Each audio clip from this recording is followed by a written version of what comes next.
Enterrado aquí bajo la capa de hielo de Groenlandia, hay una base militar abandonada de energía nuclear, construida en secreto por el ejército de Estados Unidos en territorio danés.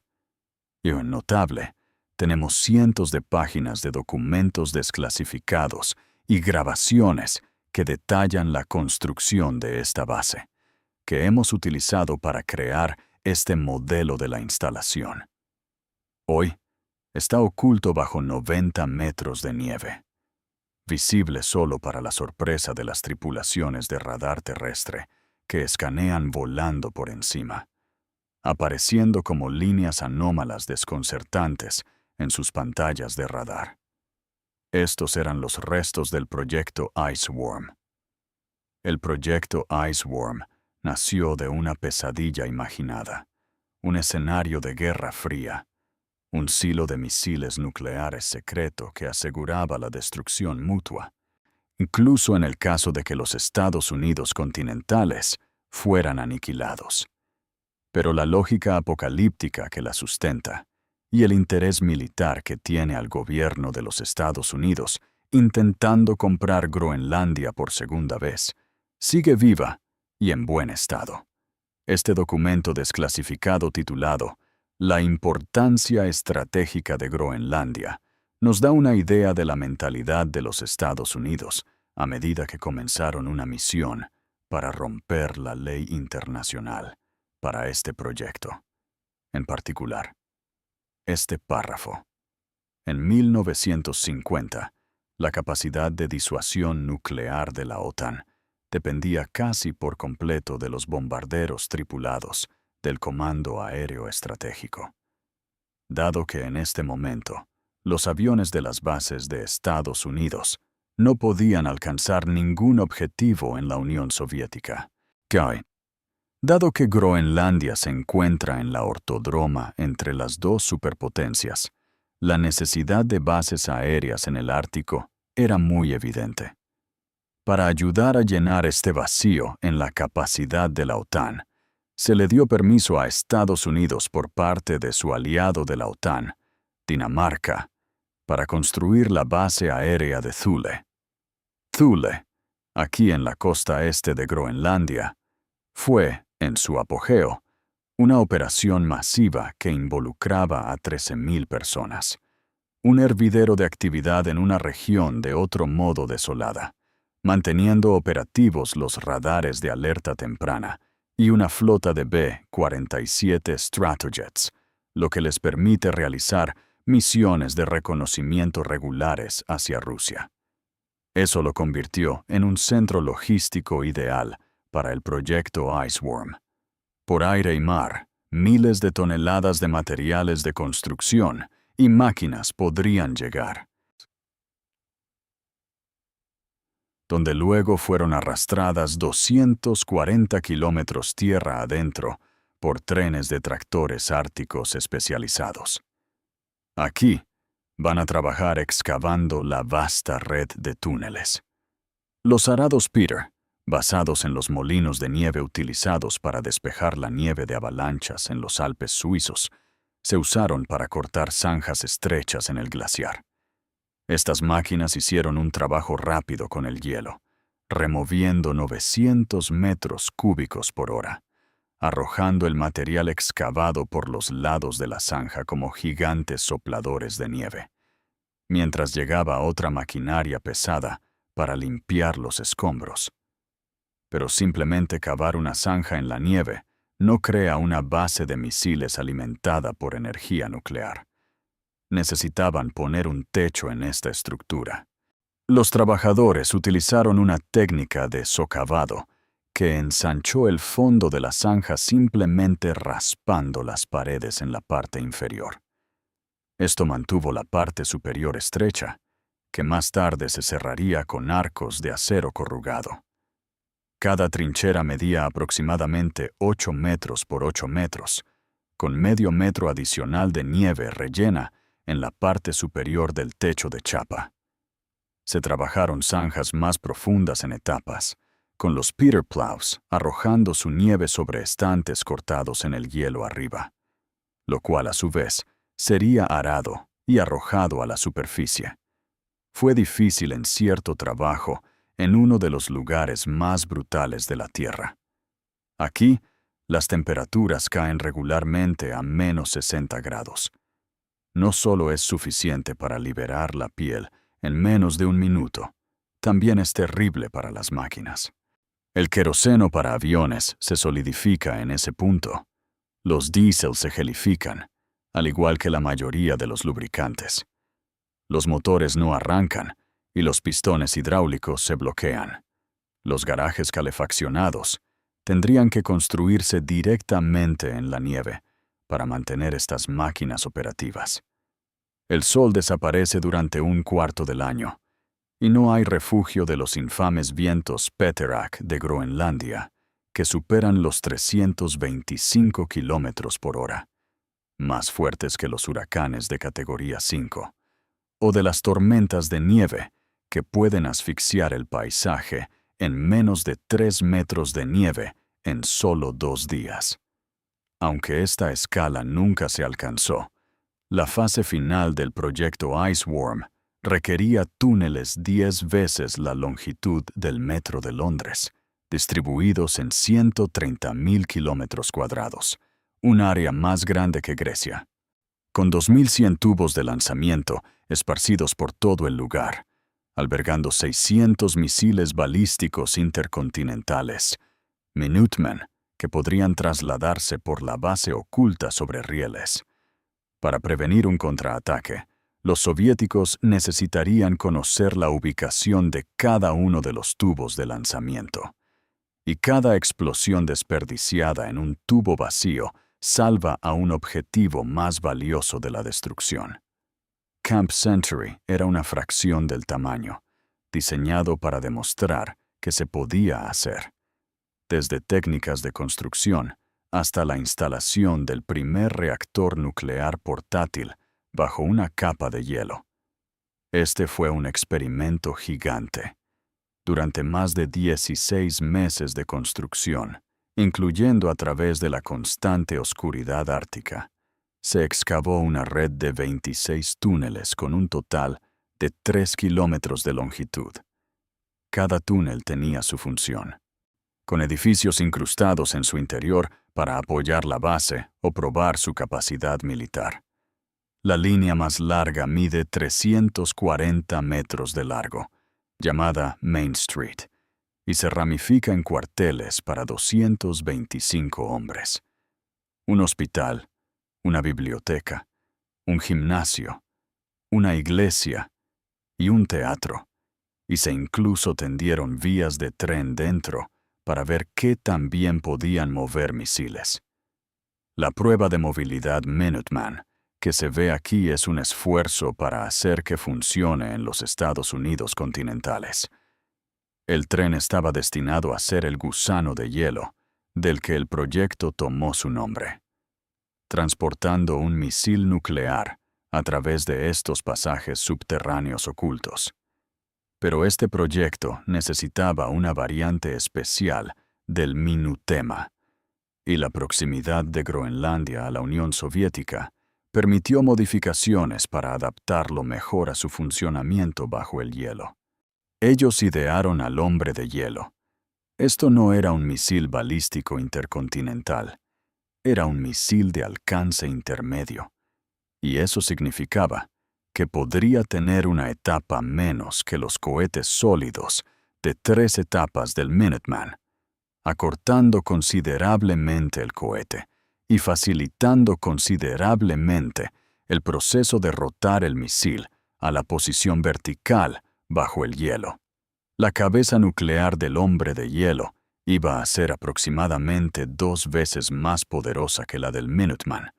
Con un alcance de 5.300 kilómetros, cubrirían el 80% del territorio soviético.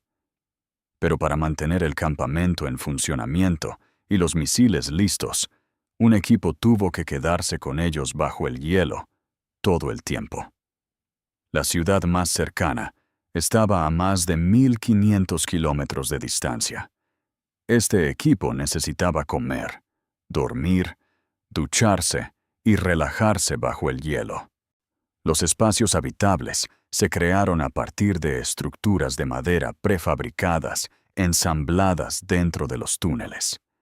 Las paredes de estas estructuras estaban separadas de las paredes de hielo para evitar que el calor del interior se condujera al hielo y lo derritiera. Se enviaron regularmente alimentos y personal fresco, pero de lo contrario, el sitio tenía que mantenerse autosuficiente. Estaba más cerca de vivir en un submarino que en un campamento militar.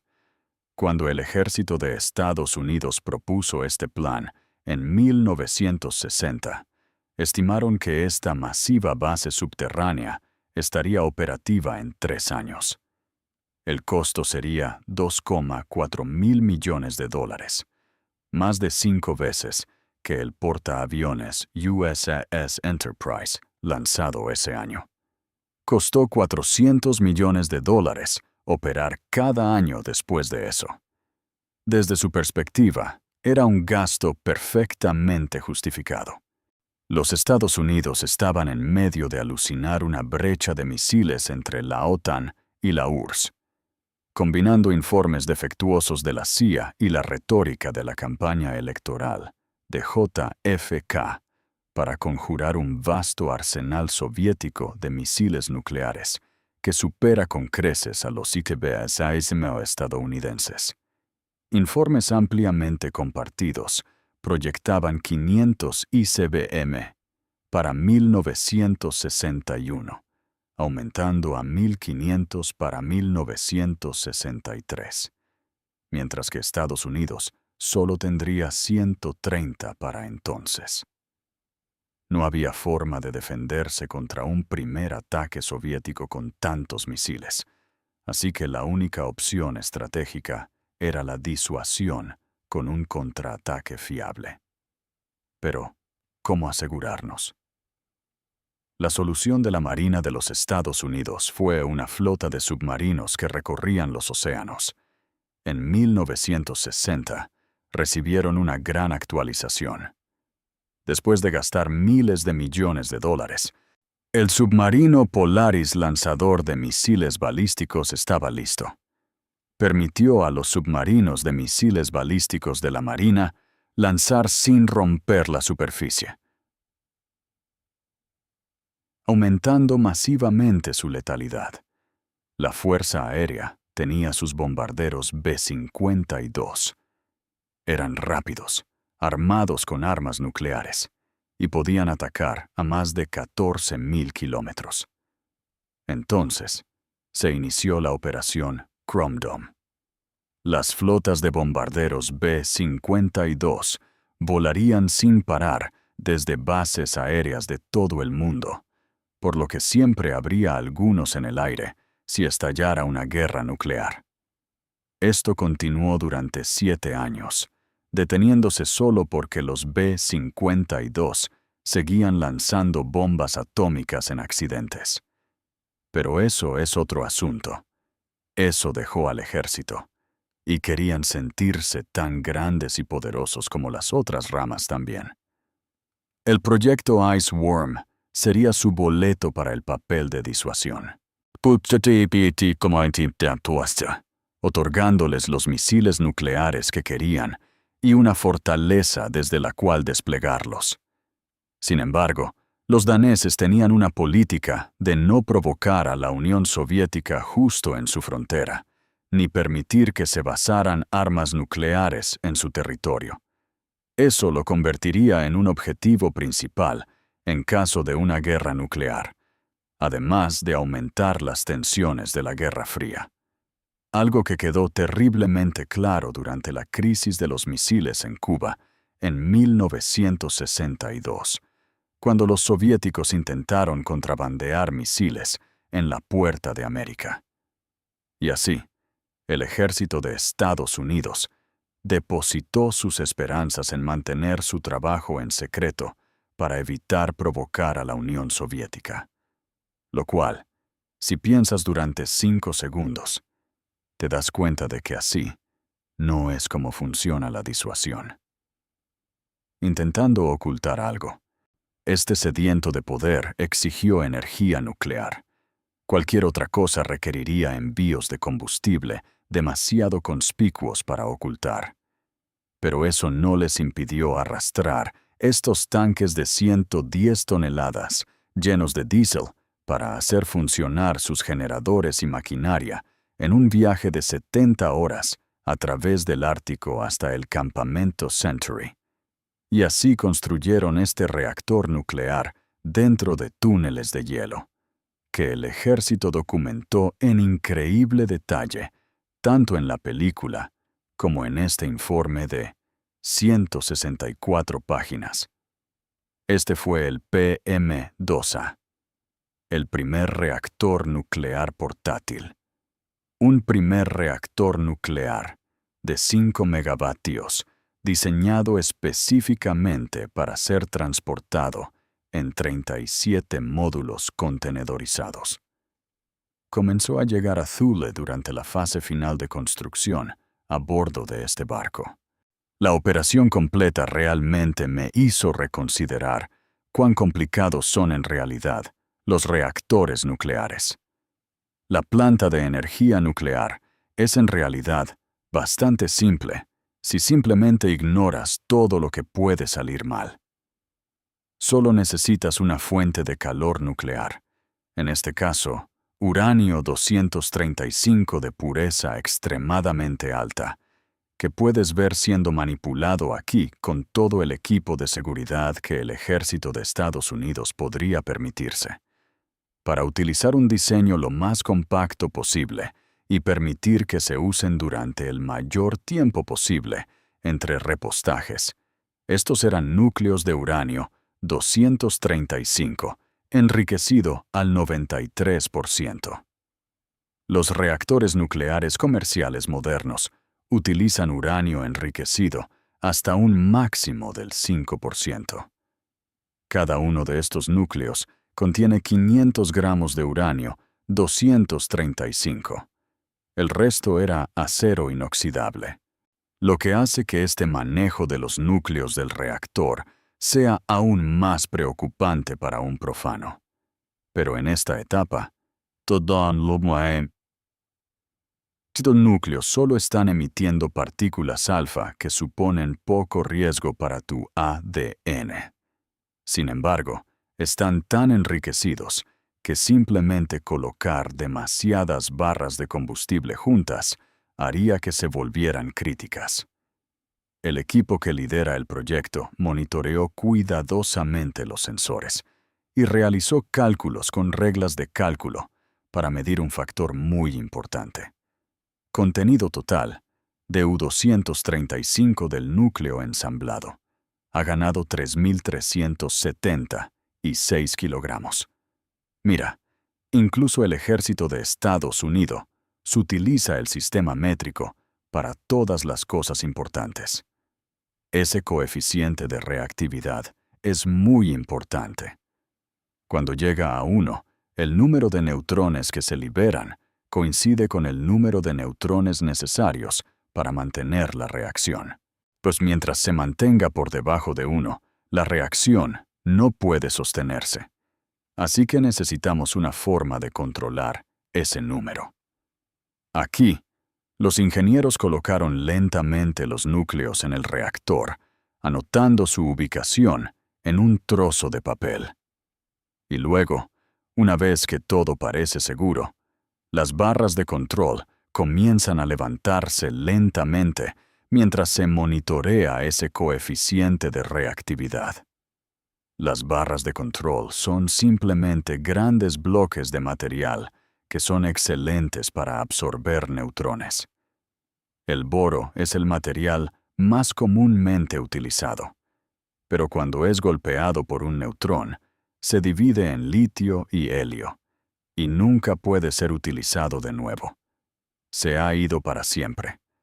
No es genial para una base nuclear secreta, así que en este caso utilizaron varillas de control de óxido de europio.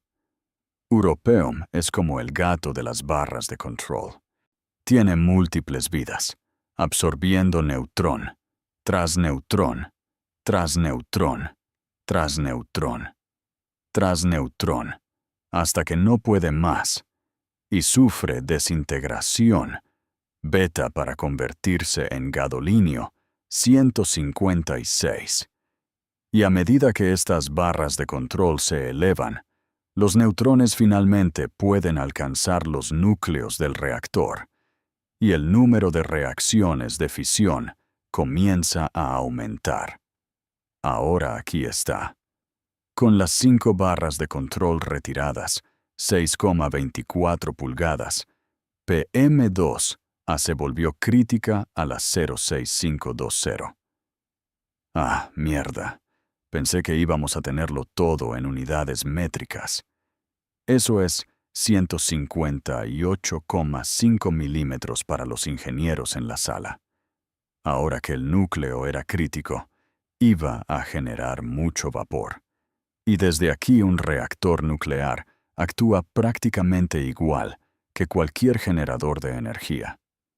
El núcleo calentó un circuito primario de agua altamente radiactiva y a alta presión, que intercambió su calor con un generador de vapor, que tenía un circuito secundario cerrado de agua, que alimentaba vapor a un 1. Generador de turbina de 5 megavatios, antes de funcionar hacia un condensador para ser enfriado de nuevo en agua líquida. Pero todos los circuitos cerrados necesitan una salida final para el calor, y esto se hace típicamente con un intercambiador de calor de agua de circuito abierto.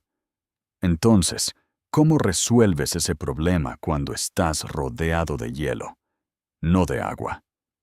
Esto en realidad planteó un gran problema. Incluso derretir el hielo y usar eso no era una opción. En caso de un accidente, no podrías correr el riesgo de que tus líneas de refrigerante se congelaran. Así que el agua estaba fuera de cuestión. La temperatura exterior podría bajar a menos 60 grados. Entonces, ¿por qué no usar aire en su lugar? 3 enfriadores de aire por chorro utilizaron motores eléctricos para atraer aire sobre otra línea de refrigerante de circuito cerrado llena de glicol, que enfrió la línea de agua de circuito cerrado secundaria en el condensador.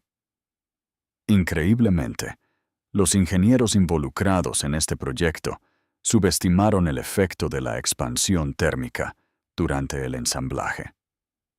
Las tuberías de glicol aluminio se probaron en temperaturas típicas de habitación, y los ensambladores en el sitio tuvieron que dejar el espacio máximo permitido entre los extremos de las tuberías para que todo encajara, porque se contrajeron tanto en el Ártico. De nuevo, esta es una línea de refrigerante contaminada con radiación. Este sistema no eliminó por completo el problema de las aguas residuales. Las líneas gotean. La presión necesita ser ventilada. Y la radiación no siempre se ve afectada por barreras físicas. Necesitaban un lugar para verter todas las aguas residuales y las aguas residuales de esta instalación.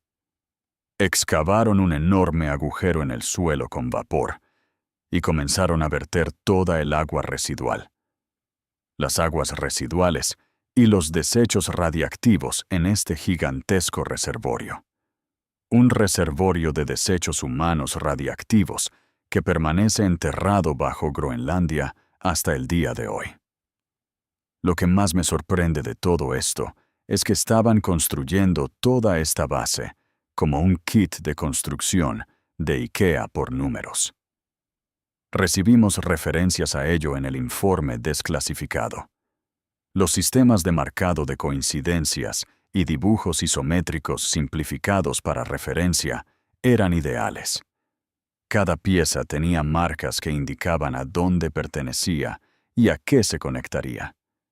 Y increíblemente, tenemos informe tras informe de cómo este proyecto de construcción salió mal. En un momento, se colocó una cubierta para un enfriador de aire a la inversa, porque las marcas estaban impresas incorrectamente, También recibimos informes de cómo los estantes de las barras de control no estaban rectos y tuvieron que ser enderezados manualmente con un soplete y un paño húmedo. Increíble artesanía, pero aún preocupante. El PM2A era el verdadero objetivo del campamento Century. Esta fue una planta de energía nuclear experimental increíblemente avanzada. La primera en ser completamente construida con piezas enviadas a través de cadenas logísticas militares estándar. Este fue un diseño ridículamente peligroso que podría volverse supercrítico con algunos errores muy básicos. Esa misma cosa sucedió con el SL-1, y otro producto del programa de energía nuclear del ejército en 1961. Cuando un operador tuvo un pequeño error y sacó una barra de control 4 veces la distancia requerida, y causó que toda la piscina de enfriamiento explotara instantáneamente como vapor sobrecalentado. Ese accidente mató a 3 personas que tuvieron que ser enterradas en ataúdes de plomo, porque sus cuerpos eran tan radiactivos. Pero eso nunca llegó a suceder para Camp Century. Ese accidente enseñó al programa de energía nuclear del ejército que el reactor no debería exceder ese 0,935 coeficiente de reactividad, número incluso si una barra de control está completamente retirada. Solo se volvería crítico si alguien lograra sacar una segunda barra demasiado lejos. Algo más llevó a Camp Century a sus rodillas. Después de 33 meses de operación, desde la primera criticidad en octubre de 1960 hasta julio de 1963, el reactor fue apagado, lo que lo derrotó, y lo que terminó con el proyecto Iceworm no fue el costo, la dificultad técnica o incluso la presión política. Era el mismo hielo del que dependían. Los glaciares de Groenlandia se movieron más rápido de lo esperado, por lo que gradualmente aplastarían los túneles en su camino en cuestión de años en lugar de décadas. Así es como se veían en 1961. Y aquí están, apenas 4 años después. La única forma de solucionar este problema era, básicamente, reconstruir todo el campamento cada 2 años. El personal de Camp Century ya se vio obligado a quitar casi 2 metros de hielo de las paredes de su sala de reactores para evitar que el equipo dentro se dañara. Esto podría haber sido factible para un pequeño proyecto de investigación, sostenerse de esta manera. Pero el ejército de Estados Unidos se mostró reacio a la idea de tener que hacer esto para el proyecto a gran escala Iceworm a lo largo de miles de kilómetros. No había forma de que pusieran la capacidad estratégica sensible a merced de túneles colapsados y ferrocarriles doblados.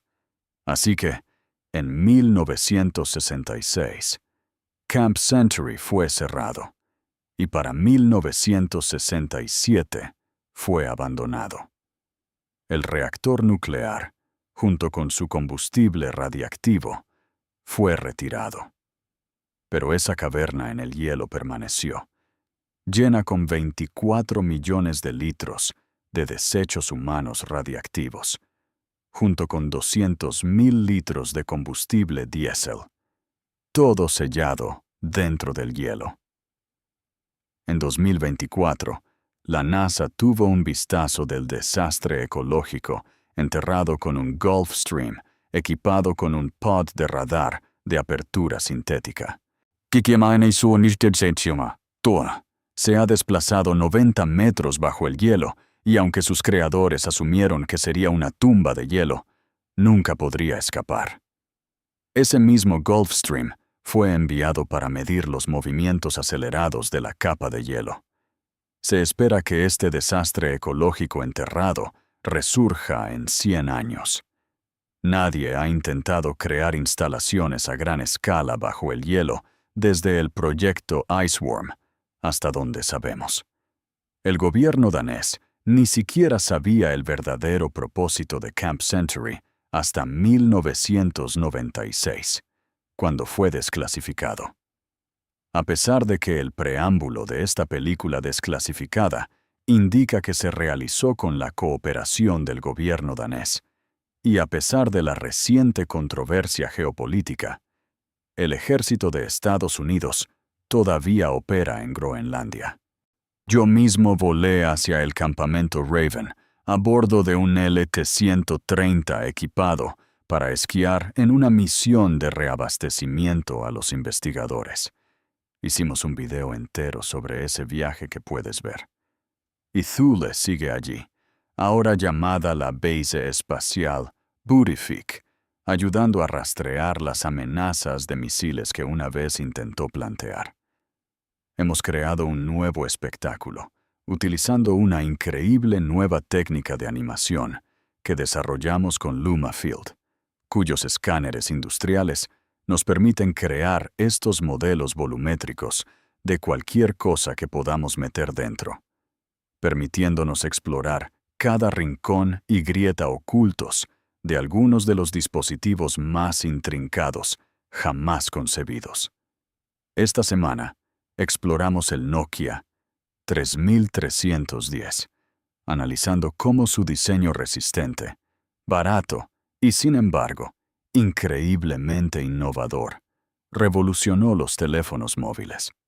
Explorar estas tomografías computarizadas era tan visualmente estimulante que sabíamos que teníamos que hacer una maldita serie completa utilizando esta nueva técnica que desarrollamos. Y con la ayuda de Nebula, contratamos a un nuevo animador con experiencia en ingeniería electrónica para llevar la técnica que desarrollamos y ayudarnos a hacer uno de estos videos cada mes. El próximo mes, desglosaremos el increíble iPod de primera generación, que tiene una sorprendente cantidad de dispositivos electromecánicos en su interior.